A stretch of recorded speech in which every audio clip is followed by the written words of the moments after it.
question and contribute to anti-racism.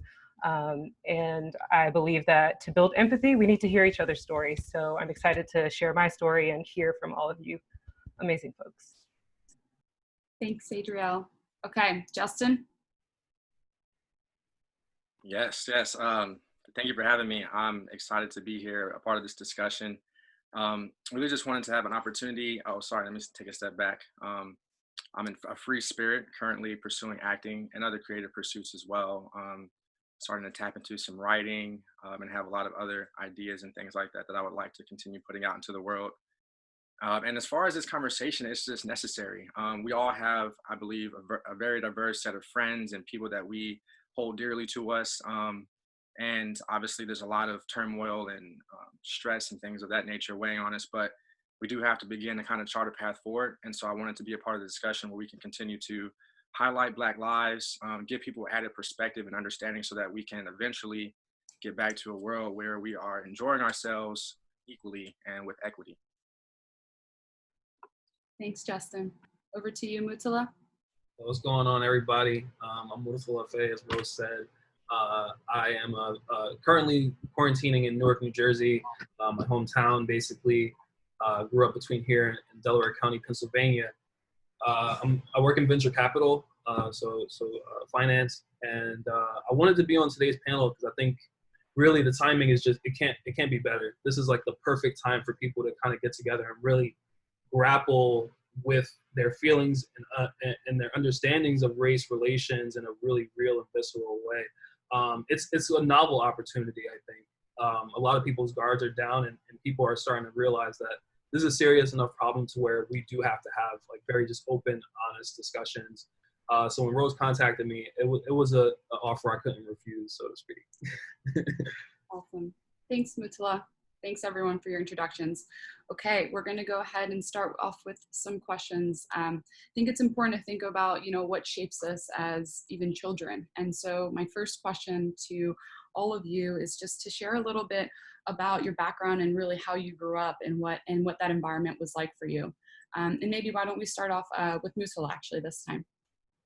Yeah, sure. My childhood was, I guess, I mean, I want to say it's normal, but it probably was, for my parents. My dad was an immigrant from Senegal. He came to America with like $200 in his pockets at like the age of 20. Eventually married my mom, and she was African American descent. So, they were keen on, having grown up in Newark and seeing the riots that had happened, not dissimilar from the riots that are happening now, that completely changed the city. Destroyed a lot of the infrastructure that's still recovering. So my mom was very active and aware of trying to make us as educated as possible. So it was kind of like a reaction to the racialized experience that shaped my racialized experience from my parents. But I mean, I grew up with a lot of siblings. It was like 7 of us. So people with big families probably can relate. And we're super tight knit, lower middle income family household. That sounds like a pretty good description. Don't remember a whole lot though, to be honest. Thanks. All right, do we want to go over to Adriele? Sure. I realize I missed it, but I'm based in Brooklyn. I'm quarantining here, which is also my home. It's been my home for the past almost 13 years. I'm originally from Toledo, Ohio, which is Northwest Ohio, about an hour south of Detroit, Michigan. So you can kind of think of it as a mini Detroit. It's home to Jeep and Chrysler and a lot of automotive, and it's also home to it's called the Glass City, so it's home to Libby Glass. So very industrial. Where I grew up, it was primarily a sort of middle-class Black neighborhood, somewhat lower to middle class as well. Pretty much everyone was blue-collared. I grew up with a single mother. My father was actually a police officer who passed away before I was born in an accident, unfortunately. So I have actually seen that portion because I still have people in my life that have been part of, policing.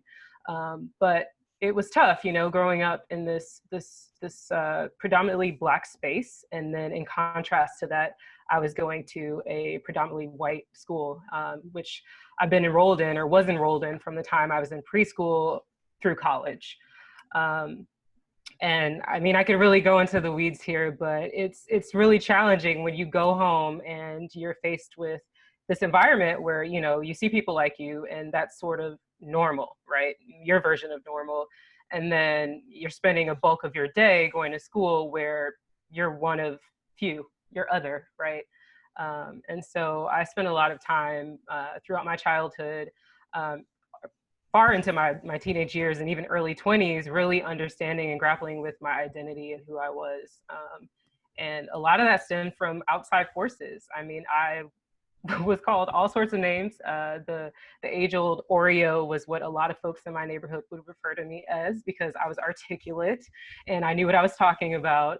But then I went to school and I was like the cool kid, because they're like, oh, rap and hip hop and all these things. And I'm like, but that's not all I am. So, yeah. Thank you. And I'm gonna definitely follow up with another question later for you. I think that's very interesting about, just growing up in two different types of groups and races. And I'm sure that has a lot to do with the identity that you have today. So thank you. Absolutely. Okay, do Damaly or Justyn, one of you want to go? I can go. I'll go. Oh. Fight for it. All right. Well, like Adriele, I too find myself in the middle of a bunch of different intersections. Being Guyanese American means that you're not quite Guyanese and you're not quite American at the same time. And then we also moved around a lot. So I have, been to school in Brooklyn, but I also spent time in Long Island and then back in Queens. So I've been in places where I was othered, and then been in places where I was the majority, and they all have its own version of mind melding. So it's definitely been an interesting ride trying to navigate all the pieces and in between together. So yeah, I'm not going to spend a long time on that question. I'll end it there. Cool, thanks. Yeah, and I forgot to touch on this earlier too, but I'm from Los Angeles, California, specifically the Baldwin Hills area, which is in the Crenshaw district, South Central region for people who are familiar. But I mean, as far as my childhood, I mean, I enjoyed it. I'm a positive person, so I always say I'm still here, so something went right. But I mean, I primarily was in and around the Black community most of my life. The area that I just mentioned to you guys is predominantly Black, at least at this point.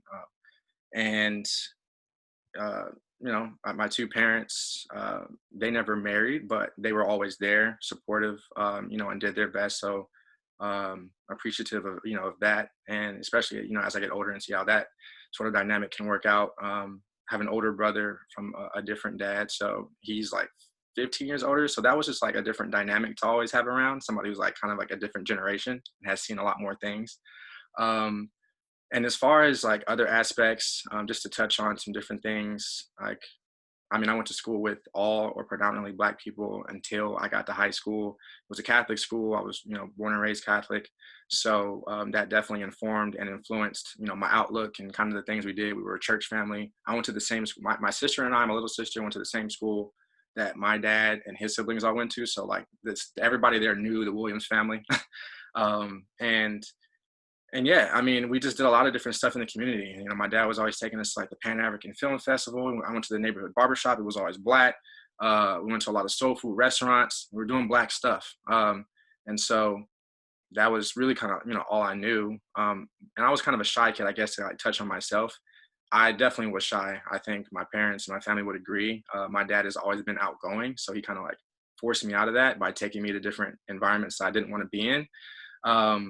And I mean, I appreciate that now, but all those different things were taking place. And then that's the last thing I'll say is I started playing sports when I was 4. The first sport I played was T-ball, and I played a sport at the same time I was in school every year until I graduated college. I was always doing a sport, sometimes 2 sports at a time. So big time student athlete. I can relate, Adriele, in terms of the word sort of educational thing. I remember I've always been a words guy. I used to read the dictionary for fun. So that's kind of whack to people, but you know, and I would get made fun of for that, but not really tripping. So, you know, I'll leave it there. You know, there's a lot more in depth that we can obviously go, but it was an interesting childhood and happy to continue on. Cool, thank you. Adriele, I think what you said was interesting, and Justyn, also you too. It sounds like you both kind of had a little bit as far as the schooling is concerned, and you know, Adriele, you were surrounded predominantly by white people. Justyn, sounds like you were surrounded predominantly by Black people at a younger age. How was it like kind of transitioning, you know, and how did that affect just overall, how did it shape you? Was that even something that you thought about? Was it something that as a child you could recognize that maybe, you know, people were different, or how did you even view the differences between Black people or people who weren't Black, for example, as a child? Adriele, if you want to start. Yeah, sure. I think, so to take a step back, my immediate family is originally from Alabama, and I actually spent almost nearly all of my summers down south in Alabama. And so very early on, I recognized racial differences, and whether or not I was looking to understand it, I was kind of forced to understand it.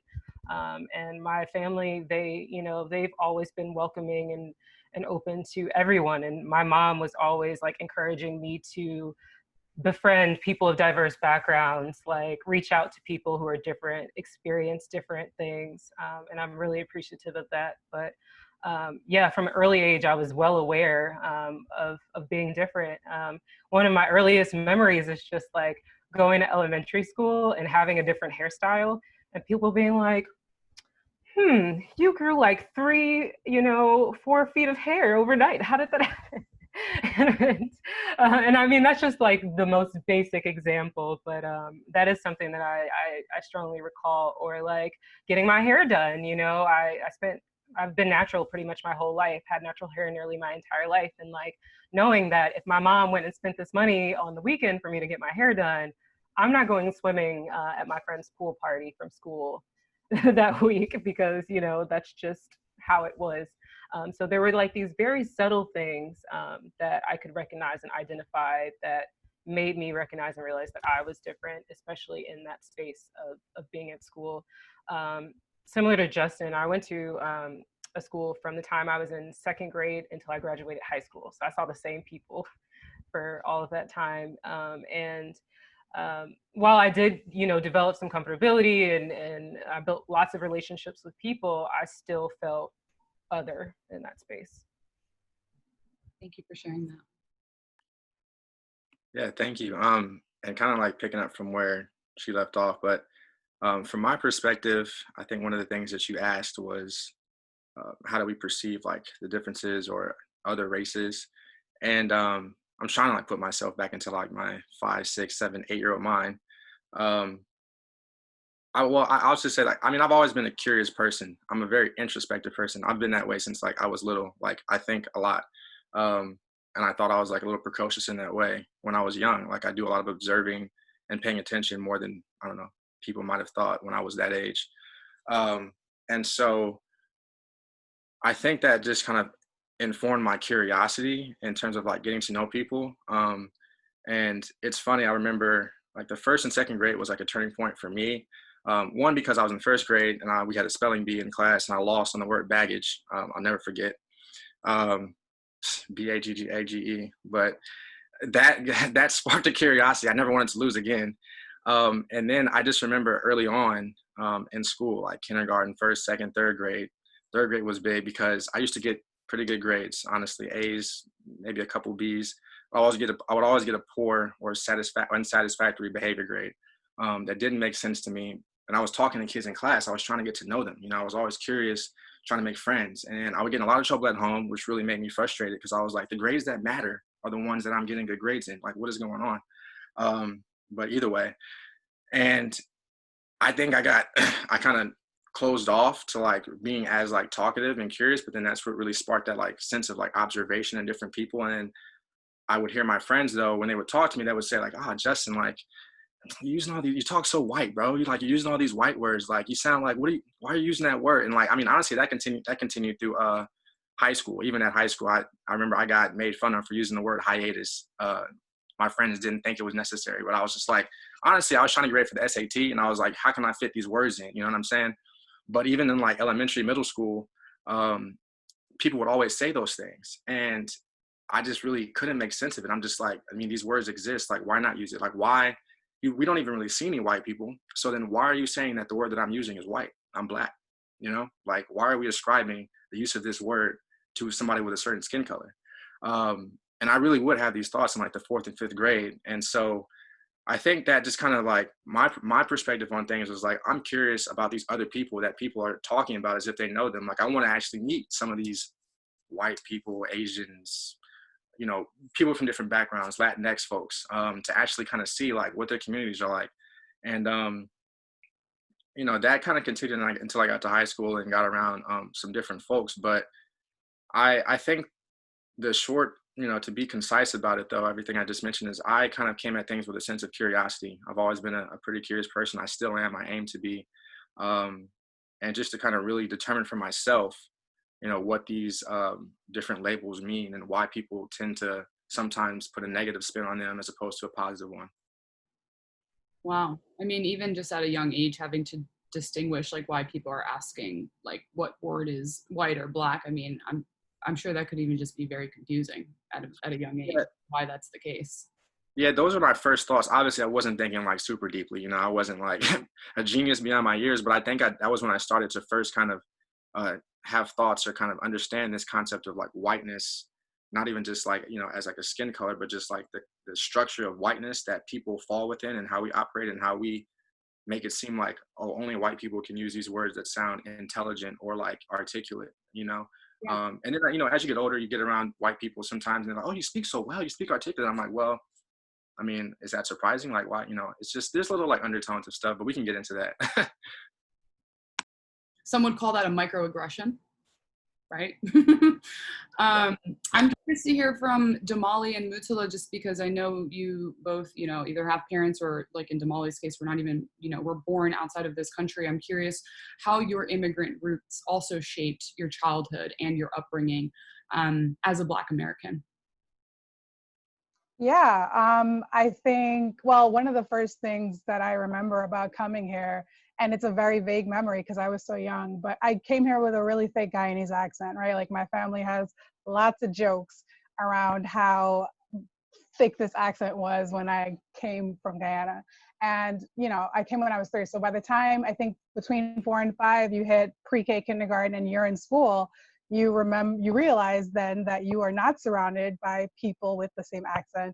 And that year, I don't even think it took a few months, like it was gone. That's not really something that I can pull back on or go back to if I want to. If I'm with my family, I can kind of fake it, but like just understanding that I was not from here and understanding that that side of me made me different meant that it had to be extinguished, right? And so that's just like one of the interesting things about being like Guyanese American versus just being American. I hope that I answered your question properly, but yeah. Yeah, no, thank you. Yeah. It's crazy. This is like such a deep question, especially for me because Blackness, being Senegalese, especially at a young age, just like how Damaly was saying, you realize that you're different. And it was really in high school, I remember having very specific interactions with other people and other African Americans who just would not kind of like let it go. Like I thought we were both like Black and we were in the struggle together. But if you're African, then you get called things like African booty scratcher and like, you know, they think your parents live in a bush or like silly stuff like that. And it didn't really start to hurt me really badly until, you know, if you're from like the Delaware County area, you know that there's a group of first generation African Americans. They call themselves LIB, or living in blood. It was a group of African youth that would get together, and they felt discriminated against from African Americans because of some of the things that I described. And you know, being a young like 9th grader, you know, wanting to feel like I was a part of something, specifically because African Americans in my high school, for which they were, who made up the predominant proportion of them, will call me things like Oreo and like nerd and like you think you're trying to be white because you talk smart or whatever. So I tried to be part of LIB. I wanted to be for a second, and they said I couldn't be because my mom was African American and not African. And this distinction actually, I think, follows a lot of people because there's authenticity barriers around different types of expression. So, Damaly, like you said, I don't actually hear an accent anymore. So maybe you interact with other people from that locale and they're like, you're not like us. You go to, if you even interact with Senegalese people and you don't speak French or you don't speak Wolof, they're like you're not like us. So I think for first generation African Americans, it's a really unique experience because there are barriers and certain markers and certain cultural markers exclude you from certain groups, and you end up in this weird pariahship between being African American and the African American experience and your membership in that, and then in my case, being Senegalese and what it means to be part of that community. Always been a thing of psychological distress for me. I'm curious, just Mourtallah, just one quick follow-up, like kind of where do you stand now as like an adult with recognizing your heritage and embracing both sides? It's tough.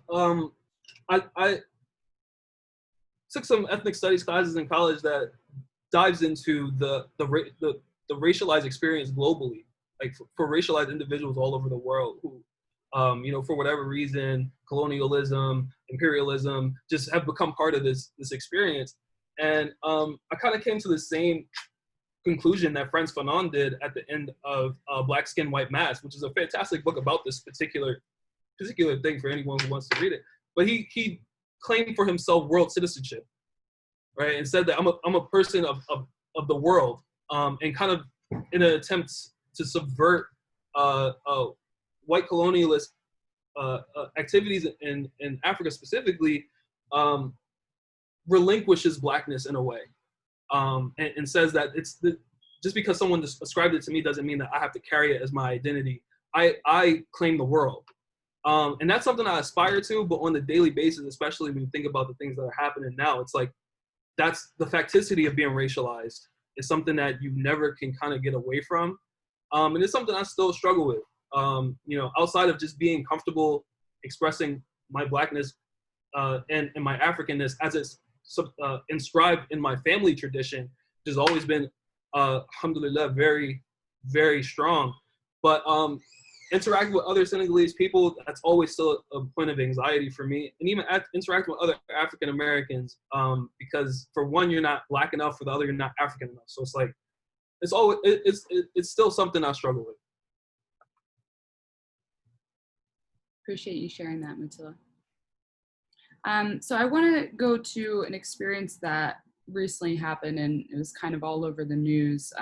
One of the experiences that Christian Cooper had in Central Park, where he was immediately discriminated against because he was a Black man. And he was asking this woman to leash her dog in an area where the dog was supposed to be leashed, for those who aren't familiar. I'm curious because a few friends of mine have said that a similar experience has happened to them in their life, whether it's as a child or whether it's as an adult, where they were discriminated against solely based off of the color of their skin. And so if you're comfortable, this kind of goes for anyone, would you be willing to share an experience where you may have felt discriminated against, similar to how Christian Cooper did? I'll share an experience that I had a couple of years ago, and this is one that I've noticed quite a number of people have probably experienced, but I've been in the tech space for the past few years, and a couple of years ago, I was working at a company, and I went to, within the office, they have doors that you have to badge into. And so I was approaching a door where I needed to badge, but in front of me, ahead of me, there was an individual there who had swiped in, opened the door and held it. And this person, I know for a fact, did not work at the local office, but was visiting. And so he did not know those people that were walking in behind him, but he opened the door, was kind of friendly with them, let them walk in. And I run up and I'm smiling, like about to say, thank you for holding the door. And he stops me and he's like, can I see your badge? And I'm just like, huh, well, you didn't ask these other individuals who were not people of color to see their badge, but you're stopping me. And I know for a fact you don't know them because you're visiting and you don't know me as well. And I, at the time, just like did not know how to address it. And I didn't know how to contain my anger. And so I flashed my badge and I was like, here it is. And then I kept walking.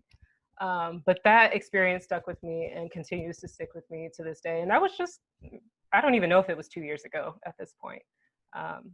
But experiences like those exist. They still exist. I saw several heads nodding. Yeah, I was going to chime in. One, I used to work in tech, so I can definitely empathize with that. Going into different, offices and you looking like an other, or they just, automatically assume like, all right, are you supposed to be here? And unfortunately, I can think of like different experiences that I think apply to this on varying levels of egregiousness. But the first one that comes to mind is crazy. So I guess we didn't really finish talking about like the schooling path or whatever, but I went to UPenn on the East Coast. So I was in Philadelphia, lived with 3 other guys that I played sports with. The 3 of my best friends to this day. We have a text group going and we talk all the time. And I was with 2 of them. I forget what was going on that day, but we lived around the corner from a McDonald's. And so we were walking somewhere else to get food, but we were passing the McDonald's on the way. And it was one of, McDonald's has all those windows, so you can kind of see what's going on. And this McDonald's was situated on a corner of campus such that there was always a lot of activity, people in and out, you pass by, wave at your homies, and stuff like that. So we're walking by and we see a friend of ours from the football team who's kind of getting into a little argument with another person. And it starts to escalate. And so, we decide, let's go in, let's diffuse it and try to calm it down. By the time we get in, they're throwing bows, it's kind of jumping off. And then some other people who I don't believe went to the school started getting involved as well. And it kind of grew into this whole thing. So we're literally just trying to break up the fight, telling him, like, bro, it's not okay. Like, it's not worth it. Come on, let's go. Calm down. Let's get out of here. We don't need this. It lasts for a couple minutes. I don't know. There might've been 10 to 14 people involved. And then a police van pulls up outside. So I'm like, oh, this is crazy. We immediately think like, who has their PIN cards, their ID cards on them? None of us have the ID cards on us. So the police come in, they start pulling people out, breaking up the fight. Like there's all kinds of words being thrown. People are yelling. I'm getting nervous. I'm like, this shouldn't be that crazy, but I'm like, I want our friend to get out of this situation who initially started everything. 2 of my roommates get pulled in the back of the van because the cops were like, all right, who are you guys? Where are you from? They're like, we're Penn students. Let me see your IDs. None of us had IDs. So they weren't believing us. And it's like, are you serious? Like, what more can we tell you? We're like, we live around the corner. We just were walking by. We were trying to help our friend. Like, this is the truth. I don't know what to tell you. I'm not involved. I was trying to help him out. And the police officers have them sitting in the back and tells them to shut up. And I'm standing outside. I'm not pulled in. And I'm trying to reason with the cops like, sir, please, like, we really are just trying to go home. We don't have anything to do with this. We were just trying to break up the fight. He doesn't want to hear me. He's like, get out of here right now. Go get IDs. Or like, I'm going to have you in here too. And it's like this supercharged thing. And luckily, a white person that we knew walked up and had IDs and said, oh yeah, like, those are my friends. Like, sir, can you like let them out? And it was just a wave of emotions. It was extremely hurtful. It was embarrassing. I'm sure people probably thought that we were like, in the mix and assumed that we had caused everything. We were the ones trying to help. And it was just something that, we got back home. It just blew the whole day.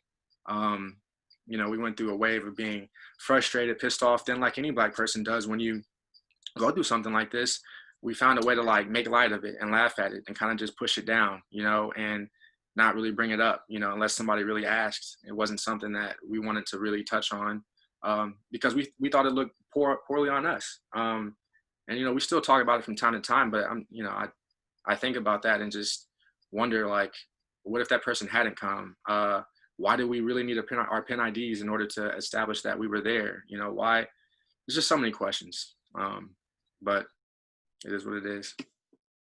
Good sharing, Justyn. That's deep. I'm always fine with someone. I'm sorry. All right. So I was just gonna. I appreciate the conversations that we've been having about the overt racism, but what I'm most happy that's happening because of what's going on in the world is that we're talking a lot more about the covert racism that we all enact with in every single way. So it's like, while I could absolutely tell you a story about the time I was called the N-word, what sticks out to me more is like the hundreds of times a day I have to think about whether my Blackness affected this experience. Like, if I'm in a gentrified section of Brooklyn and I go out for dinner, is the waiter being a jerk to us because of my skin color, even though they're being really nice to everybody else here? Do they think I don't belong here? Did that woman just hug her purse a little bit tighter because I'm a Black woman on the elevator next to her? Like, there are so many covert ways that this just sneaks into our everyday lives. And I think that's really, really, like, if that's anything that, you know, you take away from what's going on right now, everyone needs to continue to examine our daily actions and the way that it affects the people that we interact with in the world, because that is how we move forward. That's the only way to start being this. When we start calling people out, you know, is this manager's treatment of me really based on my work? Like, these are just things that we have to start paying more and more attention to. So I just really felt like it's important to start noting and paying attention to and calling out the covert racism that we all know and interact with every single day. I appreciate you saying that. I think that's super important too. So thank you. Yeah, I'm really glad that you mentioned it too, because it ties into so many other things that I've heard so far. Just like Adriele talking about the first, you know, coming to school that first day and the way people reacted to her. You know, this double consciousness is something that we grow up with and have very distinct memories. Racialized people tend to have very distinct memories of that first experience they had that made them realize that they were Black. And I know for me, I was actually in the first grade, and someone was like, "If I cut you, like, will you bleed green?" Like, my dad said that Black people bleed green. Like, I will never forget that moment. And every you know, like Damaly was saying, it's something that follows you throughout almost all of your experiences after that. And it can be something as serious as what we've seen, especially with respect to law enforcement. You know, that woman called law enforcement on this man, I mean, and made it like really hysterical, like white women calling the police on this Black guy. Like, that terrifies me, like literally terrifies me. And especially because it's something similar has happened to me before. I was walking with my younger brother, we coming from the Chinese food store, chilling. The cops literally pulled up on us, like surrounded us with cop cars and drew guns on us. I was terrified. I really thought I was gonna die that day. Right? And like separated us. They broke his phone, took his stuff, took his belongings. Like, Black bodies are always, like, in the racialized experience, the sites of all kinds of disrespect, suspicion, over-sexualization, all of these things. Like, I'm just glad that somebody's saying it, because it's like a hole in the soul that ends up kind of swallowing other things if you don't really take care of it. And that's why Black mental health is so super important, because people just don't understand these types of psychological complexes that we have to deal with from like super early, like first grade, second grade type stuff.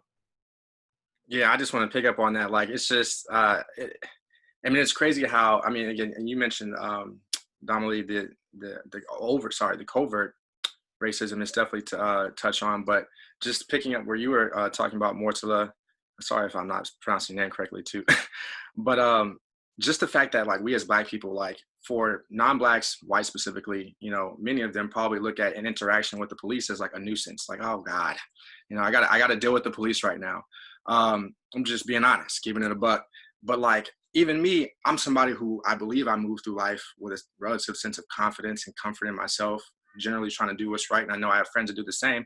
But if I get pulled over or something happens, it's like, I'm immediately like, all right. You know, I'm running through like a 100-point checklist of like, what can I do to ensure that this situation is as just neutral as possible. And even then, you know what I'm saying, it could like jump off. And it's just like, more times than not, yeah, it probably will go smoothly. But the fact that like we as Blacks have to go through that mental hula hoop session and just like jumping through those like checkpoints, it weighs on us collectively and our consciousness and impacts us. And like you were saying, and touches into like our state of mental health and how we kind of move through life. So I think it's important for people to like just consider that, because yeah, I mean, these things should be, you know, generally just like, oh, I ran a light, oh, a stop sign. But we're seeing that for us, you know, those things can be escalated quickly. So I just wanted to, you know, touch that what you said resonated with me too. Can I also just add that there's also that sense of how can I be as safe as possible, right? It's like, how can I make everyone else around me feel super duper comfortable? How can I code switch to navigate this scenario? Like, how can I let you know that I am not a threat to you? Because initially that's really how it looks. So I just think that that's also something that's important. Like that's a part of our everyday experience here. Yeah. What you just mentioned, code switching, is something that I've been like thinking about as you all have been talking through all of this, and it's exhausting. It is exhausting. And to relate that to Black mental health, I personally have spent a lot of time going through therapy and just doing a lot of introspective work to understand who I am and to really get comfortable with being who I am. And part of that is just reducing the amount of time that I code switch. At this point, and that's one of the reasons I chose to venture out and work for myself. I'm tired of code switching. I'm not going to adjust myself for you and your space anymore. I am who I am. I hope you like me, but if you don't, a bunch of other folks that like me, right? So, but code switching, it's hard. I will say, and I wanted to hear from you, Damaly, because I know you mentioned you had an accent. But like I said, I grew up around a Southern family in the South. So the way I speak to my family is fairly different from even now. Like I still have that small sense of code switching, because as soon as I answer the phone, I'm like, hey, what y'all doing? Like when it's my mom. But anyone else, I'm like, hey, this is Adriele. And it hasn't gone away. And it feels natural at this point. And I don't know if it should, but just curious to hear, Damaly, from your perspective, what that's been like. Yeah, I mean, it's hard for me because I lost my accent when I was so young that it wasn't a conscious decision of mine. It was just how I chose to relate to the world that I was placed into. But yeah, we're a Sunday dinner family. When I walk through those doors to see my family, and it's like, okay, I'm not gonna do it because I can't do it. But like the factor does turn up a little bit more around people who are, everybody else has their accents, right? You can hear when my mom speaks, hear when my grandma speaks. But I don't always have it. So it's definitely interesting. Yeah. Appreciate that follow-up question, Adriele. I think this is, even just the word code switching when you all started to share, your perspectives on it, I'm like, wow, the fact that some people have to do that or feel like they have to do that to be in a safer environment, and other people don't because of the privilege that they were born with. So I appreciate you enlightening us with that.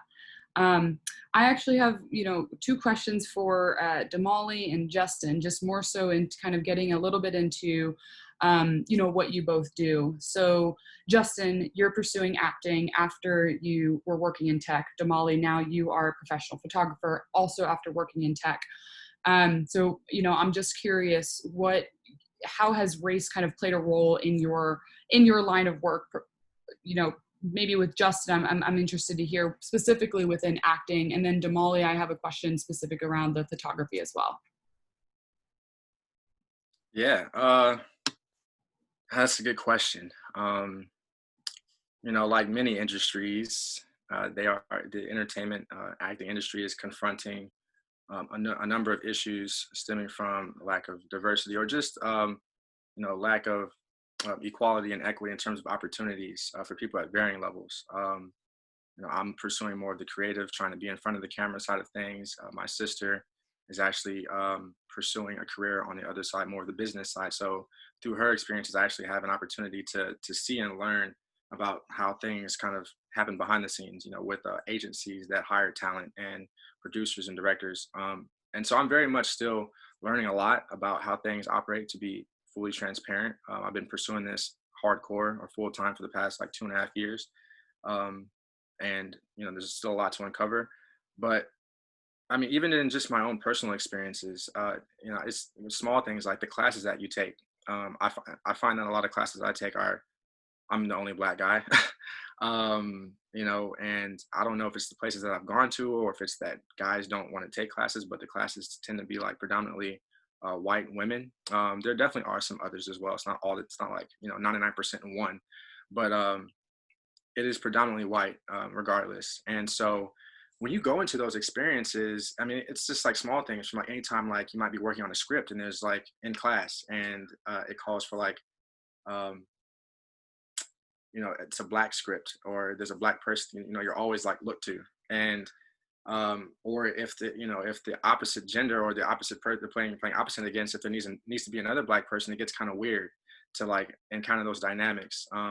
Something that a lot of actors also talk about is, going into the audition room, which I know a lot of people haven't experienced, but if you're auditioning for a Black part, I remember auditioning for a role in San Francisco when I lived there, for this movie that has come out on Netflix. I didn't get it, but regardless, you go into an audition room and sometimes there's some like really aggressively Black language, the N-word, this and that, whatever, which I don't like talk like, on a regular basis or anything. But I remember going to an audition and, the people who are auditioning with you, who are reading, they're behind the camera. So basically, I'll take a step back. You go into an audition room, you walk in, you open the door, you say hi. There's usually the casting director and maybe like the producer or somebody who's operating the camera, which they're recording you on. So you'll walk in, introduce yourself really quickly, do what they call like a slate, and then you'll kind of jump into it. And they might give you some feedback after the first time, or they might just say thank you. And so I went in for this particular role, and it was a role that I guess some people might see as like inner city, like hood Black guy type stuff, and the language is real like loose, and use of like the N-word and a lot of different cuss words. And so I went through it, and then the auditioner, the auditor, or the casting director was like, "Yeah, can we make it a little bit more edgy? Kind of like make it a little bit more Black." And I'm like, what are you saying right now? I don't, and it's just like that coded stuff. It's like, well, what do you mean like by Black, and this gets into like a lot of different stuff about like acting theory, and like everybody who comes to a role is going to bring their own different versions of me. But it's just to kind of take a step back. That's something that a lot of actors experience. And is that sort of like, people trying to impress upon their idea of what Black means onto you, and really kind of force you to fit into this scope of like what they think being Black is, like Black, as if Black can't span a lot of different personalities and ways that you talk and things of that nature, like the way that I'm talking might not be Black enough to some people, but then some people might say like, oh, you do talk Black. So that's just one example. And there's a lot of other things going on, like with just like data as it relates to like people who are assistants to agents and things like that, and people who have opportunities as writers to have their work picked up and paid for. And I'm sure again Damaly can speak to the photography side of things, but I mean there are just a lot of issues. There's a lot of issues, and even sometimes there might be when you go up for a part. I've had friends get a role who are Black. And, a lot of white actors who might have been going up for that part as well, they'll immediately say like, oh, I didn't get the part because that person was Black, which immediately belittles and demeans that person's ability to have gotten the role. And you just write it off as if it was like a diverse hire, or as if they didn't really earn it, which is like, it's just disrespectful. Like, you just need to work on your craft and improve. Like, just own up to it. It's not that, like you're not good enough or you just weren't a fit right now. But it's something that people are starting to openly discuss a lot more, and which I'm excited about, excited to be leading the charge and to continue diving into. I think when it comes to anything like this, I'm not really like a fearful person. I go into things with like curiosity and love and just excitement. So, I know it's like a challenging time, but I'm just going to do what I can to like make the little changes and hopefully improve, even though things aren't great, but there's a lot of energy right now, which is, better late than never, I guess. Absolutely. Thank you. Damaly, for you, I know that you were working in tech and now you're a professional photographer. I know coronavirus hasn't, has impacted that, but hopefully you'll be able to get out there and start shooting again. I noticed from your portfolio that you have a tendency to shoot many, beautiful, powerful portraits of Black women. And I'm just curious to understand kind of what's the inspiration behind your work. I mean, easily said, because I'm a Black woman that came from a Black woman who came from a Black woman. But, of course, the bigger meaning behind it is that I really truly believe that representation matters. I think that we all learn, like I was going to say I do, but I think we all do this. We're very used to walking into spaces, classrooms, offices, wherever it may be, and thinking, okay, well, where are all the Black people, right? Like where are they? Am I going to be the only one here? So whether I am watching TV and consuming a movie or looking at a magazine, I'm always looking for representation of myself. And so creating this business, that's something that's just mine. I knew that that's not a question that I wanted my client staff to ask, right? It's like, where the Black people are, just look at my website. Especially because I encounter women who are like, man, I have such a hard time with photographers capturing my skin tone right. Or even some of our top, Black actors, whatever, you'll see these round tables where they're like, the stylist didn't know how to do my hair. So that's just why, my Blackness is at the core of my business. I really love servicing Black women. I have a Black team to make sure that we're giving you the best that we can. You don't have to worry about your makeup not matching and someone who can handle your hair. I'm trying to take care of all of that. So because I understand what it's like to be on the other side. So that's a long way of saying that representation matters to me. And because I was able to, I have the privilege to do this on my own and create it for myself. That's of course what I wanted my business to be about. I love that. And your portfolio is absolutely beautiful. So thank you so much. The inspiration behind that. I know that we're coming up on the hour, so I just wanted to encourage people who are listening in to please submit questions. We've had a few comments, but not many questions so far. So please think of a question, or if you're, I'm sure there's questions that are on your mind. Don't be scared to ask. Part of why we're here is to have an uncomfortable conversation and to ask uncomfortable questions. And so the only way that all of us can really learn, myself included, asking questions can seem daunting, but please feel compelled to. I wanted to ask, I have kind of one other question for you. I have a few more questions, but we'll see how many kind of Q&A come in. And you actually, Mourtallah, you briefly touched on this around, mental health amongst the Black community. And I'm really glad that you brought that up, because mental health is just something that, whatever the reason is, a lot of people don't feel comfortable talking about. So I'd love to understand, how, one, people are meaningfully showing up for you, but also how you're taking care of yourself during these times. Sure. I mean, in terms of other people in my circle, I've been really taken aback and really surprised by the expedience with which non-Black people in my network just immediately, even before I realized how upset I was, my mentor, one of my non-Black mentors called me and was like, "Are you okay?" I'm like, "Yeah, are you okay?" He's like, "No, it ain't hit you yet." and sure enough, a couple of days later, I was very, very distraught. And he wasn't the only one. Tons of friends, white, even people that are also people of color, but just understanding that right now is a watershed moment for Black people specifically. So of other nationalities, whether it be Latinx or Asian or Indian, etc. Just people just came out of the woodworks just to even check on me and just to make sure I was straight and make sure I was taking care of myself. And in terms of how that's done, I mean, it's tough because right now there's just so much uncertainty. There's not even the racial civil unrest is one thing, but just COVID, even as a bigger circumstance, and how that released and unleashed rather a lot of racial tension with the different ways that people were getting affected and different ways that people were getting cared for. And the best thing that I've been able to do is just try to channel it into more positive energy.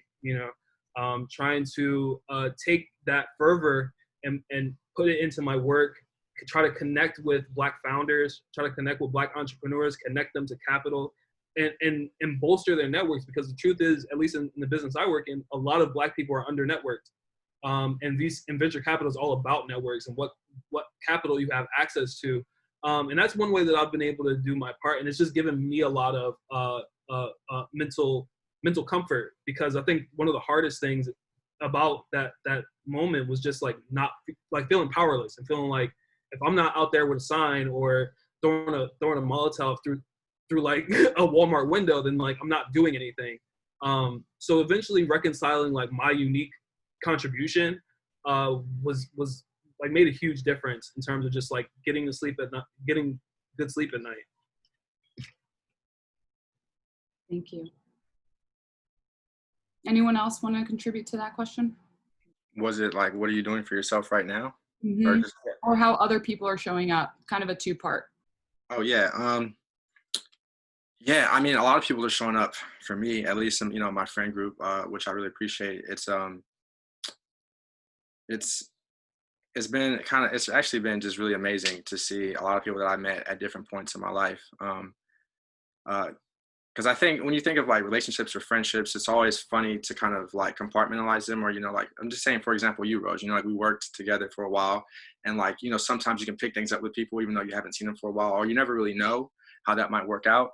But I think I do a fairly good job of like keeping like a general sense of like connection with people that I might have met like in high school and then in college and then in San Francisco, some people who live abroad actually. And so to see these different people, check in and reach out, it's cool for sure. I think initially, you guys know, at least, I wrote an article right after George Floyd was killed. A lot of things were going on. I still was kind of just getting past Ahmaud Arbery. I'm thinking about Breonna Taylor, Tashiana Jefferson. There's other lives, Black lives that like need to be touched on, and these are literally just only a few. And so I was dealing with my own inner questions, like, man, what can I do more to like bring awareness, like help these people? I'm not really there. So like, it's just a lot of questions. And then obviously George Floyd happened, and that was just so public and so terrible. I can't properly put the words on it. So when that happened, I just went into like a state of like self-reflection and just like, wow, this is what's happening to Black people. They're just getting killed a lot this year. And then we got COVID. I can't go outside. I can't run. Like I can't do the things I normally would do to like take care of myself. And a lot of people would ask, how are you doing? How are you doing? Like, what can I do? And I thought it was really cool. But it kind of got taxing mentally as well. And I found myself just starting to shoot out like, oh, I'm good. I'm okay. And it's a big lie. It's a giant lie. So I wrote this article called How Am I Doing? How am I doing? I'm hurt, dog. Don't ask me if I'm all right. So if you haven't read it, go read it. That's how I'm doing. I'm doing better, but generally speaking, like I wrote that as a response. Like when people are asking me how I'm doing, this is what you can read. Because I found that I would get a lot of questions from people who are not Black. And the support from that has actually been pretty great. Like, I think when you do things like that, and I don't, again, speak for all Black people, but I know a lot of folks, we aren't looking to give you like pats on the back or like, thank you for like checking in on us. Some people just want to have that space. And I know some people also like, you don't need to ask, if there's any non-Black people out there, you don't necessarily need to reach out to every Black person like if you don't really know them, if they're not one of your friends, you probably don't need to send that message, because that's probably doing something like make you feel good, and you're not building anything. So like, don't fall into what they call as like, my white guilt or whatever. Like, just do something in your own life. Like, channel that energy that you would reach out to that random Black person that you met once at a party and it got like their Facebook contact, and go talk to one of your friends and ask them like, how are they thinking about everything? Do something that's a little bit more difficult, but that actually is meaningful and take some like mental weight off of your Black friend. But the article that I wrote has been pretty cool. I've had people reach out to me and tell me that, they've shared it, like some people who are in the psychiatry industry, and tell me that they have shared it with their clients who have experienced trauma over this, the police brutality, and it's helped them kind of overcome things. Some other person wants to use it in like a class for like their high school. So like none of this was what I had intended. And it's really cool to see people find that kind of value over what I believe are very basic facts of our American history that people are unaware of. That I touched on, like the Tulsa massacre, how the government literally assisted organizations in taking down MLK and Malcolm X. And these are things I think about too when people ask, like, well, where are the Black leaders to lead the movement? Like, why aren't people kill them? Like, the people that we looked up to, like, the government took them out. So, like, it's like, what do you want from us? Like, you want us to be quiet, you want us to step up, but that's neither here nor there. The point is, like, I'm very fortunate and honored, and I welcome that stuff. Again, I know I have some friends that I talk to, they don't necessarily feel the same way. They don't want people reaching out to them. They want you to do the work on your side. They don't want white people or non-Black people asking how they're doing, because a lot of people at this point feel like, not just with police brutality, but just like everything that is impacting the Black community economically, in terms of public health. It's like, we've been seeing these things and experiencing them and talking about them for so long. We don't need you to engage in conversations with us. We need you to engage in conversations with people in your circle so that we can create more equity. And it shouldn't be on us to continue educating you. We don't want to be the teachers and the coaches all the time. And so I do balance, having conversations with some friends. I'm slow to respond to a lot of people. So if there's anybody watching and they're wondering, I take my time. I don't have a problem with it. There's a lot going on. I'm an actor, so it's a very feast or famine type of industry too. So I'm still like doing what I got to do. Like, I got to look for jobs. I'm trying to like figure out what's going to happen when this unemployment runs out, unemployment stops. But I say, like, it's been good to see people, I think though, who are genuinely taking up the cause. I definitely am more of the better late than never. We need you on our side, Black Lives Matter type thing. So I'm not going to deride you because you might just be figuring out something that you should have known a while ago. But now that what are you going to do? Like, let's get it popping, like, step up. We need you at bat. I don't need you on the sidelines anymore.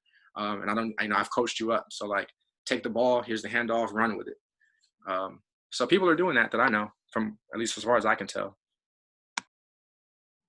Appreciate you touching on that, because now we definitely have several questions rolling in, and a lot of them are around allyship. So that's definitely a big topic that a lot of the participants and attendees are curious about, is how people have been just showing that they care about you, have been reaching out to you, or even just how are they standing out, right? If you have a lot of people that are asking you, like, Justyn, how are you doing? Like, how are people actually, going above and beyond and really showing that they care? And the opposite also may be true. How are maybe some people not really showing up for you? So kind of however you want to take it, but it's something that's definitely a big theme in the question. So I think people would love to hear a little bit more from that for anyone who wants to answer. I spoke a while, so I'm happy to just let somebody else go. By the way, I don't want anybody waiting for me. I think I can echo what, some of what's been said. Like, I've had a lot of folks reaching out to me, good friends, to just check in. And they've also shared, like, what they've been doing, which I think is nice. So I have friends that have made donations, and they're constantly posting things and sharing different resources within their articles. I just hope that this isn't just people riding a wave, and that it continues long term, right? And I think going a step beyond, hey, I made a donation, hey, I posted this thing, is, okay, let me actually make sure that I'm educated about race and how it actually impacts America, because let's be real, that's the framework of America is based on race, and understanding oppression and what it means. Like, when I talk to people about oppression, there's really 4 areas that we're looking at, right? There's the individual piece, the interpersonal piece, institutional, and then ideological, right? So really understanding what each of those components means, and then figuring out how you can actually contribute to change. And it doesn't have to be, and I think people get really overwhelmed, it doesn't have to be you going in and changing everything. It's like, pick one thing, commit to it, and go for it. And maybe that's, I noticed I have some downtime and I'm part of the HR team at this tech company. Let me go look at our hiring process and see where there may be some inequities, because I got some time. I don't know, that's just one example, but like, that's just one way that people can proactively start to dismantle the racism and all of these systemic barriers that Black people in particular are constantly facing and trying to tear down. Like, that's when we say we need your help to do the work. And for me, that's really what it means to be a good ally. And just really quickly, one of my favorite resources that I always direct people to for allyship, it's open source. It's basically, I think the title is just called How to Be a Good Ally. If you search for that, there's an open source that someone keeps track of.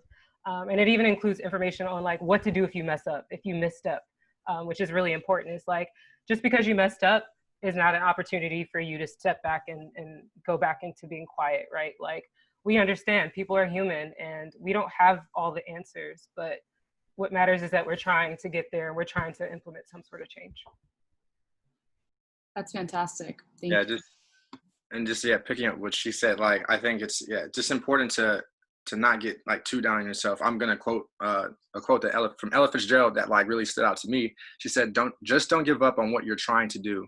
Where there is love and inspiration, I don't think you can do wrong, which I think it means a lot to me, because there are a lot of people who are trying to like pick up the slack, right, and figure out where their place is in this.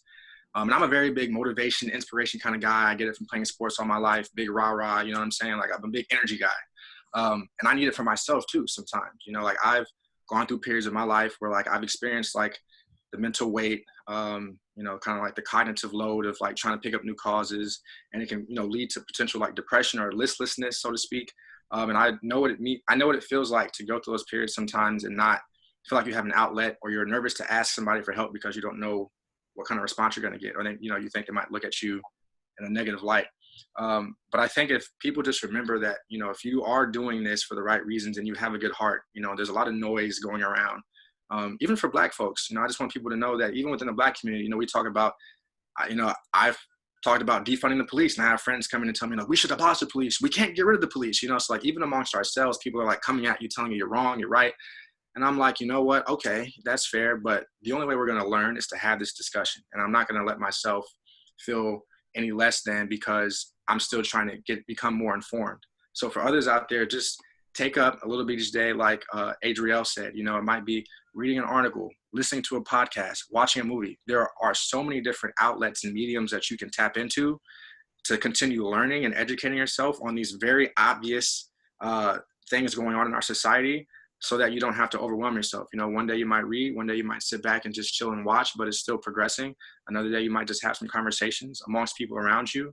And, you know, just from there, things will build. You know, it's like a snowball effect. As you start to internalize more of this information, you'll come across that organization that stands out, that maybe you end up wanting to donate to, or that you want to volunteer your time to.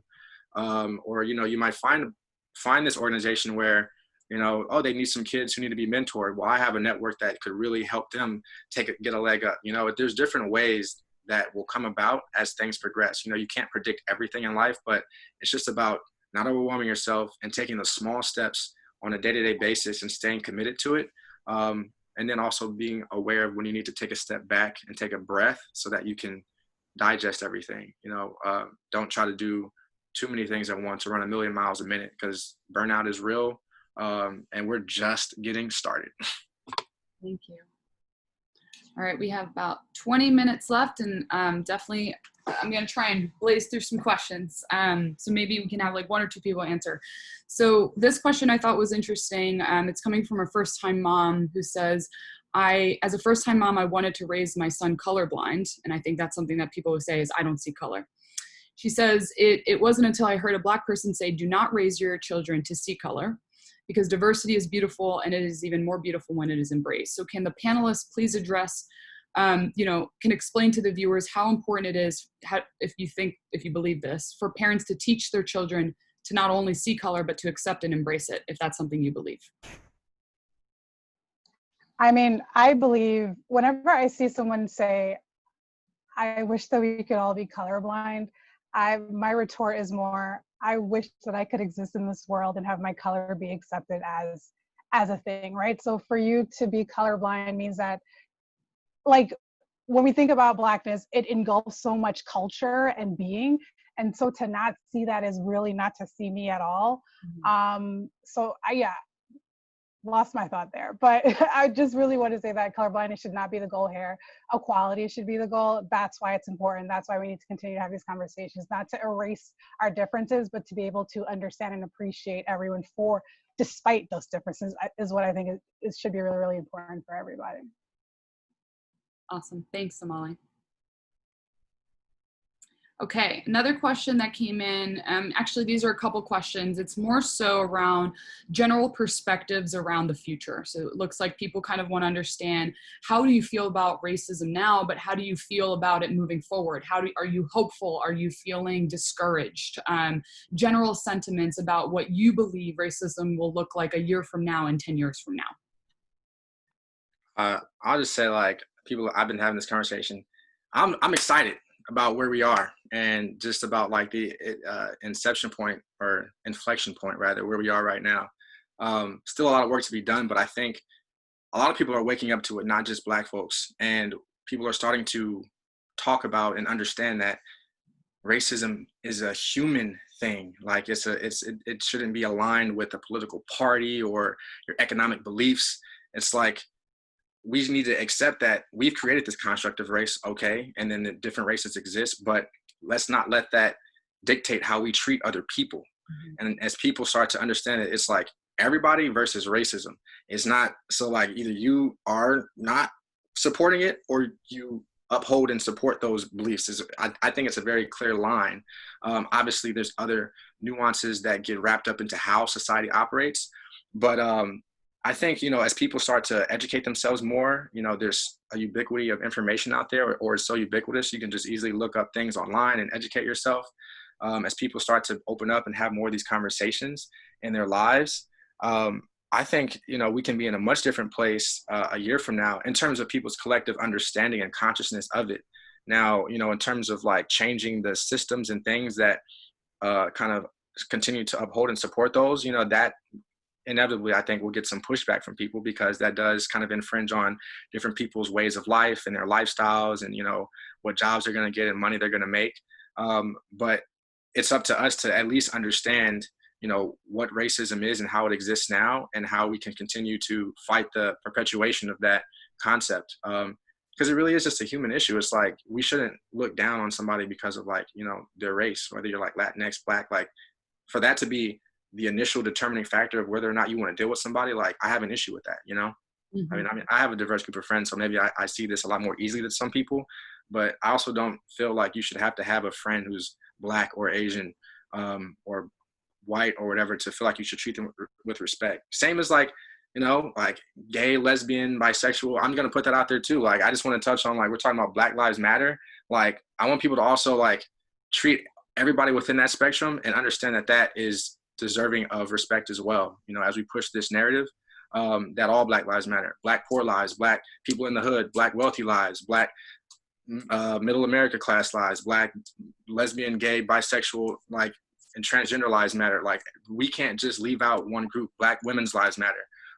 And so that's just how I feel, because we're all put on this earth. We're trying to be the best that we can. So like, let's just do what we can to allow us to thrive. Appreciate that, Justyn. Anyone else, just since this was kind of asked a few times? I'll second that. I feel pretty excited about it. I think historically, we can look back and see that, political uprisings and protests have actually led to things getting done, right? So like, we can almost directly map what's happening now to like what was happening just before the Civil Rights Act came about in 1964 and affirmative action, right? Like, obviously it wasn't perfect, because here we are, but it shows that like having an uprising can influence change, right? And I think now, we have this amazing digital space of the interweb where we can gather receipts and we can remind people frequently and almost in real time about what's going on. And it's hard to turn a blind eye to it. And in my line of work, in my space of working in diversity and inclusion, I'm definitely seeing a lot of companies, institutions, trying to move quickly on this. And they're now recognizing like those little one-off initiatives and programs, those cultural events we were having and affinity groups, that ain't it, right? Like, that's not gonna get us where we need to be. Like, we need to take a step back, assess everything, understand systemically what's going on here, and then come up with a legit strategy that we can implement. And that becomes integrated and intertwined into everything else that the business is doing. So also hopeful. Coming from a true expert in diversity, equity, and inclusion. There's actually a ton of questions rolling in just around like resources, content. So rather than discuss those, I think maybe what I could do as a follow-up is maybe post some resources in the event group, just because I do think there's a lot of people who are, practicing allyship that would like some resources. You mentioned Black Lives Matter obviously has been reignited with the most recent events that have occurred this year. And there's a question here, I think it's interesting, if any of you have participated in any Black Lives Matter protests or events, and how was that experience for you and what impact does it have on you, if any? it was emotional as hell. Like, I'm actually grateful that we are all wearing masks because I could cry without anyone noticing, because it is just so beautiful and awful, right? All at the same time, seeing a group of people, a mass, come together. You know, there's kids out there and little itty bitty kids, and all of it just felt super duper emotional for me. Being out there and protesting and being a part of this time in history. Like, I feel like when I was in high school, we used to talk like, would you be a Martin or a Malcolm? Like, who would you have been? And what do you get to do? And imagine a group of Black high school, like, that's the conversation, right? And now it's like, no, this is like, we were talking about that like that was the past. No, like this is right now, right? This is our everyday now. It's like, well, who would you be, and how are you going to choose to support this, and what do you want to do? So yeah, long way to say that it's so bittersweet to have the opportunity to take part in this, and choose that form of protest. And it's been nothing but love when I have gone out, have been able to get out to protest. Appreciate you sharing that. Thanks, Damaly. Yeah, I mean, I've been to a few protests this past week, and just like my quick thoughts on that is, I mean, similar to what she mentioned, it's been extremely powerful. It's hard to separate yourself from the reasons why we're doing this, but that being said, it's nice to see that a lot of non-Black people just seem to be genuinely energetically getting involved and taking up the cause. You know, I've been to some protests where, you know, there are white folks on the front lines, and, you know, they're separating Black people from the police who seem like they might want to pop things off. A lot of the protests I've been to have been largely peaceful. And not that that should be a determining factor of whether the protest is successful, but they have been, you know, nobody's been getting hurt or anything. And then just an experience that I had, though, at the last one that I went to that made me talk about, like, why all Black lives matter. And I want to make sure that we continue to keep that in mind. It's because I was leaving with a few people that I was in the car with. We were at a red light. We were about to turn right. And there was this Black man on the corner, probably homeless. He was going through a little episode, unfortunately. You know, definitely had some things going on mentally. I'm sure we can all kind of envision what that looks like. You know, yelling some different things sporadically and kind of look unkempt. But to the right of him, there was a guy with a mask who I believe was at the protest as well. And he has his camera out and he's like filming this guy. And I'm like, you know, who are you serving? What are you doing? Are you trying to do this for jokes? Like, I try to think of things from different angles too. So part of me was like, maybe he's filming a documentary. Maybe he's trying to, but probably not. And he's just filming this guy who's acting a fool, quite honestly. But I'm like, yo, put the camera. I'm yelling out, like, put the camera down. Like, that's not helping anybody. That's not, like, we're here talking about Black Lives Matter. Like, are you going to try to get this guy some resources, or can you just leave him alone? And I mean, we drove away. I'm not going to act like I could help him completely, but I just want to, it just made me think about the fact that, like, you know, there's a lot of different people in this community who don't have the ability to protest, or, you know, COVID is still going on and they still need resources.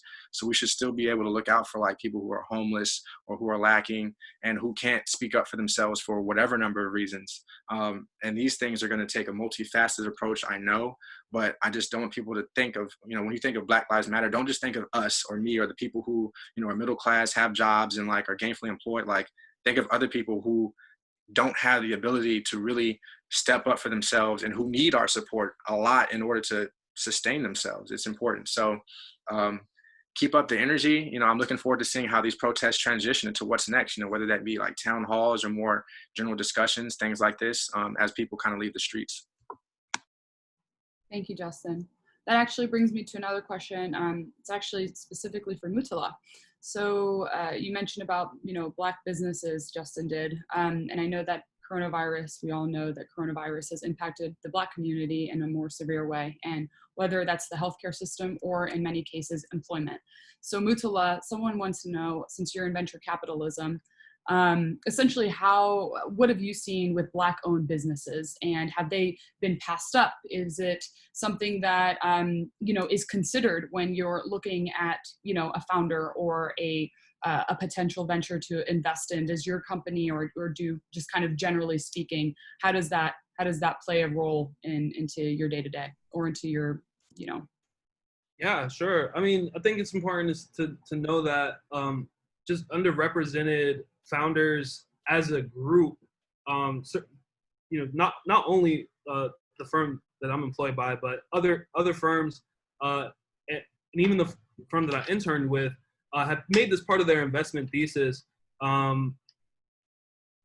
they think that this is a undiscovered source of ingenuity and creativity that's been historically slept on. And I see that in venture, and if you talk to any of the Black founders, especially those who have tried to go out and raise capital from VCs, it's extremely difficult for them, extremely, especially Black women. And it's really awful because it's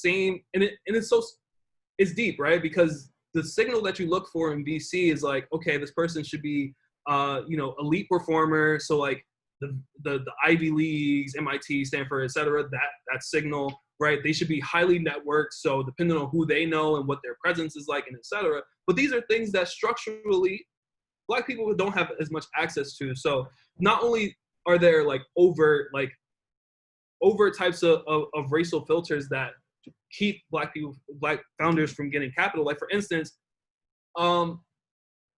VCs are super reticent of taking tech risk on Black founders. Like, don't be that Black engineer, like a solo founder, or like your engineer is Black. Like, instantly, it raises eyebrows.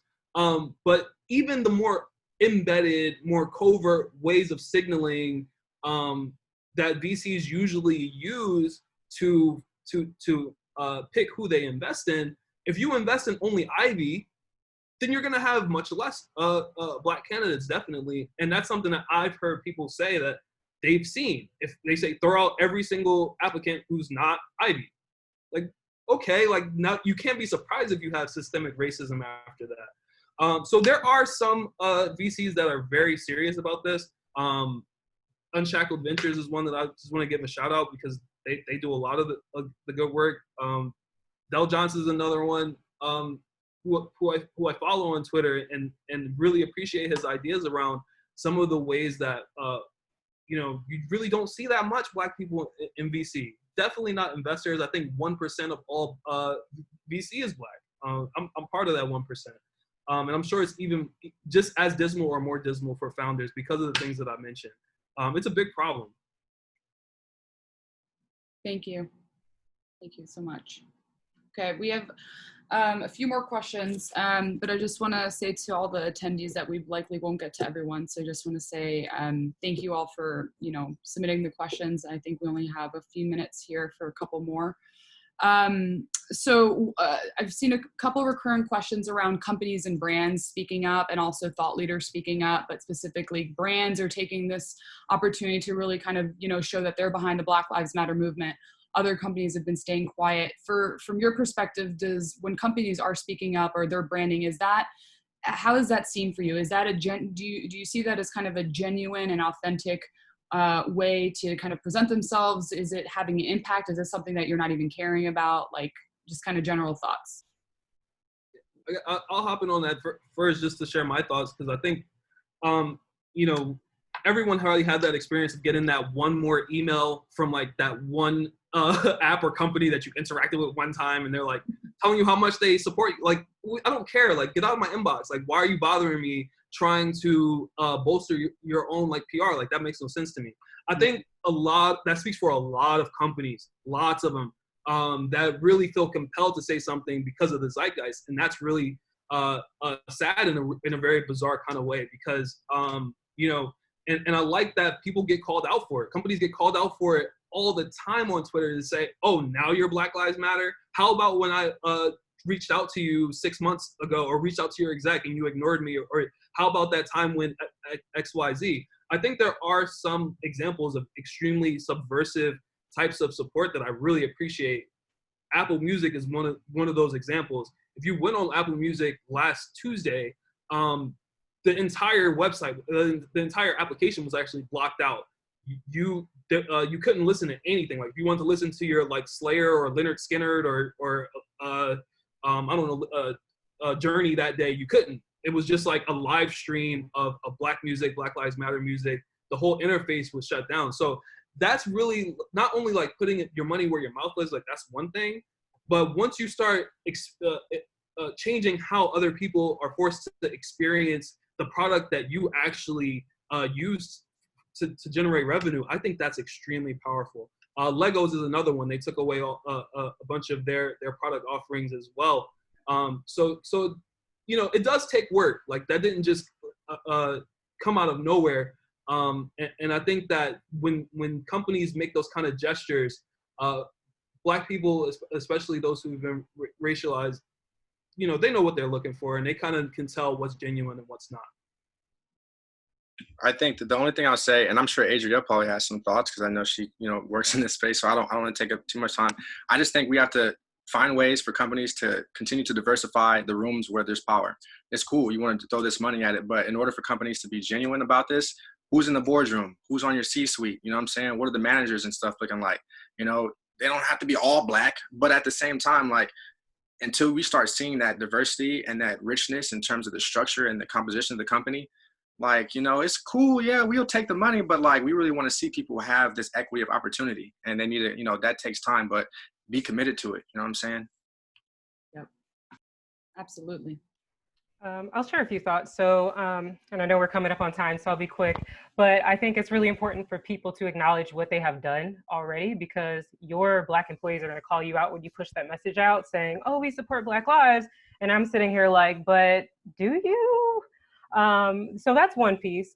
The other piece is being transparent. How transparent are you about it? Like, yes, we recognize we support Black lives. We also know that we don't know everything and that we haven't done enough, but here's what we're about to do is like so key.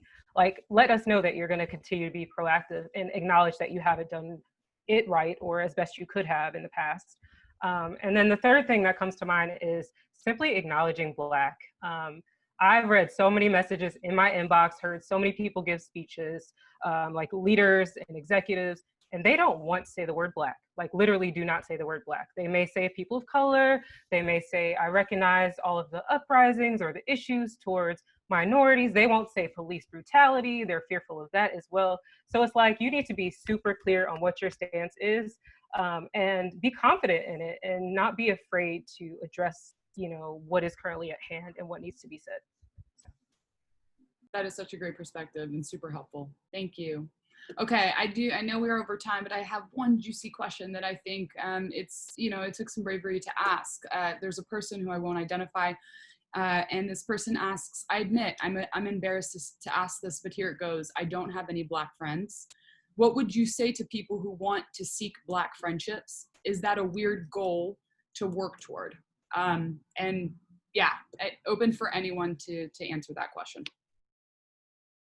I can add some more thoughts because I had this conversation recently. It's not weird. Please do it. The vast majority of people, I like to force people to do an exercise every now and then. And it's basically take a minute, write down up to 10 people that you speak to or associate with regularly, right, outside of your family. And then write down the characteristics of those people and then look at it and understand how diverse or not diverse your group is. And a lot of times people will find that there's a ton of similarity bias within their in-group, right? And that's a natural thing. We as humans automatically do that. There's a whole psychology and science behind it, but it happens, right? So an easy way to start to expand your circle and connect with new friends, Black friends, figure out what interests you have that are similar. Or one of my favorite tools is LinkedIn. Like, if I'm reaching out to you for a personal or professional connection and it's, hey, I see we have a similar path, or we went to this school together, would love to connect with you and learn more. It's that easy. Quick coffee chat, get to know people, and don't make it a one-off thing, like keep doing it. Yeah, I would just say quickly, I agree. The world is full of all these different people. That's kind of what we're getting at, and you definitely should, you know, and I really appreciate a lot of what you had to say, Adriele. I'll probably do that for myself. You know, I'm somebody who's proud to have a pretty diverse friend group of men and women from all kinds of backgrounds and countries. I think when you do this, it's important to just understand why you're doing it. Not that there has to be a reason I want to make it. Well, yeah, don't just let it be like, I want to have a Black friend.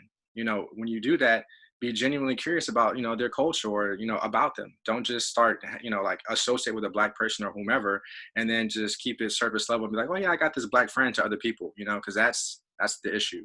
But, you know, if you really are genuinely curious about, you know, having some insight into their upbringing or just like their background, and it helps to expand and add to your perspective of the world as a person, I think that goes back to what I'm saying, you know, then you have a pure heart and you have, you know, good intentions. So then you should feel good about it. But it's the folks who like, may hang out with, again, a Black person at like a couple social gatherings or whatever. And then in their circles are like, yeah, I got this Latinx friend. I got this Black friend. They're really cool. You don't really know anything about them, or you're not using it to challenge your perspective on life. So just keep that in mind. Thanks, Justyn. Before we wrap up, I just want to give you all the floor one last time. Is there anything else that you want to kind of leave us with before we drop off the call? I'll just chime in here and say that I really think that now is a great catalyst to have some tough conversations, I think Adriele said it best, make it, when we're talking about companies, but I think friends and even family based, like make it clear on where you stand on things. I find that I've seen a lot of people called out because they were not making it clear. And what I noticed, especially when it comes to the white spaces that I inhabit, is that we make it really safe to be around racists. And I wrote about this, by the way, and I feel like we need to stop that. So have these hard conversations, make it very clear that you're pro Black Lives Matter. It's an important thing to do. And of course, there are more things that need to be done, but it's a good start. I think that that's a good start. Thanks for that, Damaly. I would echo what Damaly said, and I just want to give a quick tip.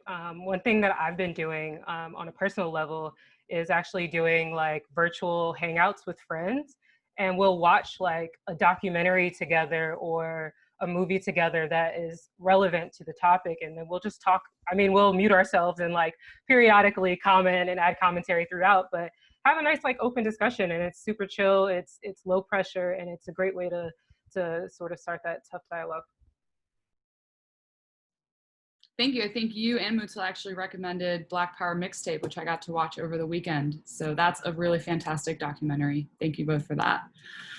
All right, well, this about wraps up our panel. I want to say thank you so much, you four. I really appreciate, taking the time, getting vulnerable, and honestly just giving us a peek into your upbringings. I know that on top of everything that's going on, to volunteer your time, can be challenging. So I really appreciate all of you so much.